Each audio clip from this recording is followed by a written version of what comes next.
Barbershop conversations, man. I'm finally going to talk about Charlie Kirk. The reason why I took so long to talk about Charlie Kirk, real simple. I was leaving the country, and what a man does is protect his family, and there was like a 0.1% chance that my video goes viral and they say, oh, you can't get into my country. I don't know, but that 0.00001% was enough for me to say, I'll wait till I get back from Mexico. Now, let me say this.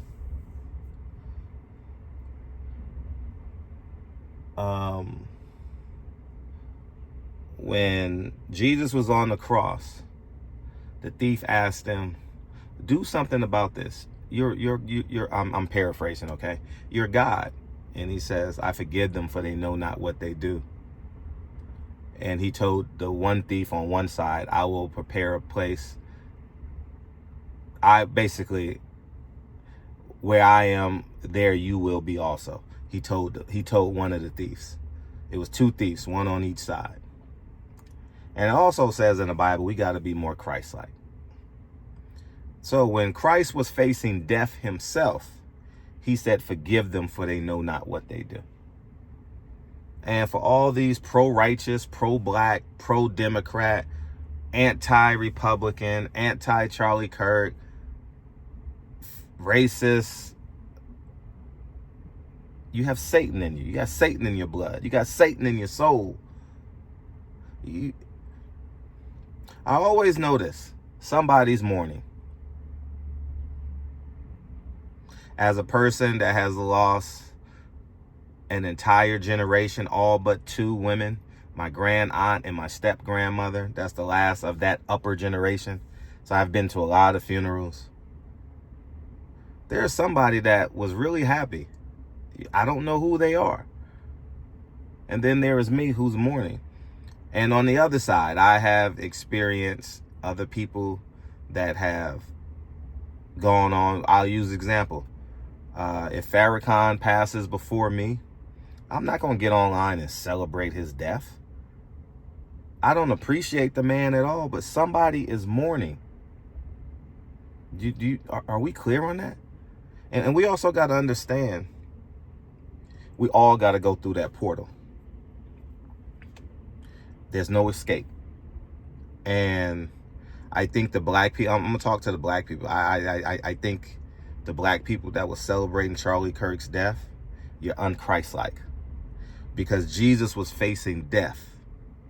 And he said, I forgive them, for they know not what they do.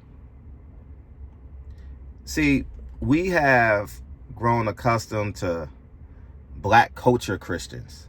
Black culture Christians is going to lead you straight to hell. Black culture Christian says, gay is wrong, but my son and daughter is gay, so it's acceptable. Gay is wrong on Sunday, but Monday through Saturday, I'm a Democrat.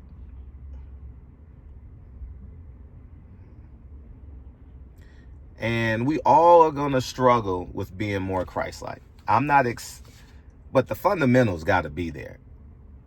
And one fundamental is not celebrating someone's murder, assassinated in front of the world.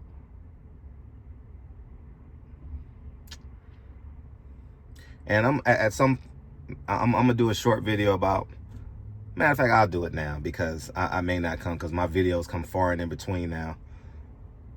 But in the late 50s, Malcolm X got out of jail in 1952. From 1952 to 1963, he called the white man the devil and was very public about it. Very public about it. The white man's the devil. Muhammad Ali said the white man's the devil.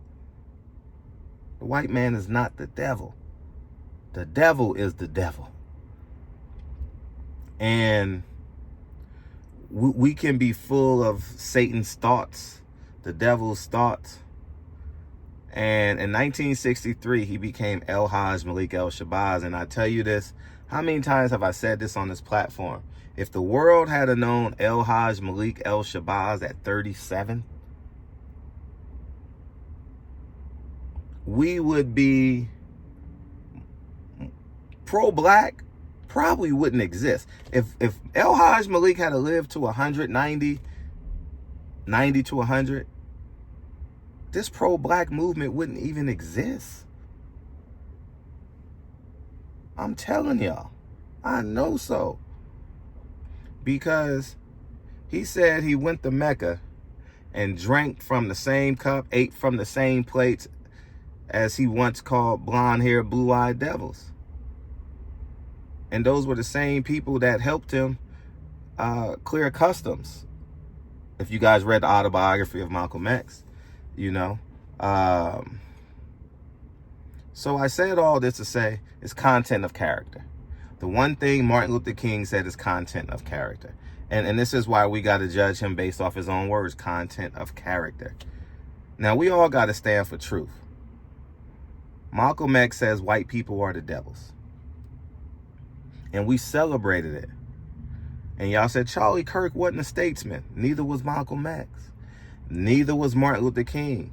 Neither was Assata Shakur. Neither was Sojourner Truth. Neither was Harriet Tubman. They never had held a political office. And just because they were on the other side, according to you, they're on the other side of the fence, people have the right to put on a pedestal who they want, being that is right or wrong.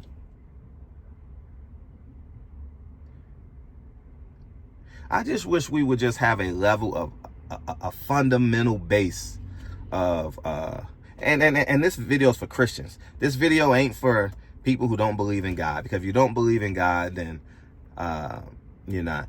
And when Malcolm X came back from Africa and Mecca, he had to do interviews with the very same people he called the devils. And there was many reporters who held him accountable for the spew that he once retorted from his mouth. And he said he was wrong. When are black people going to realize that they're wrong? When are black people going to realize they're unchristlike? You can call me a coon, you can call me a cracker, but the one thing I'm working towards is being more Christ-like. And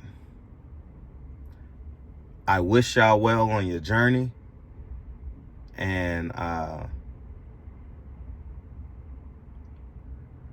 I'm learning to have that level of humility that Jesus had on the cross when he said, "Forgive them, for they know not what they do." That's why we have Bloods and Crips in our neighborhoods, because they can't be more Christ-like and say, "I forgive them, for they know not what they do." This is why we have drug wars in our community, because they can't look across the street and say, "I forgive them, for I know not what they do." This is why pimps in our community, because they can't look at that woman or look at that other pimp and say, "I forgive them, for they know not what they do." This is why we have murderers and criminals, and because they can't be more Christ-like and say, "I forgive them, for they know not what they do." Y'all go ahead and have a great day. Talk to you soon. Peace.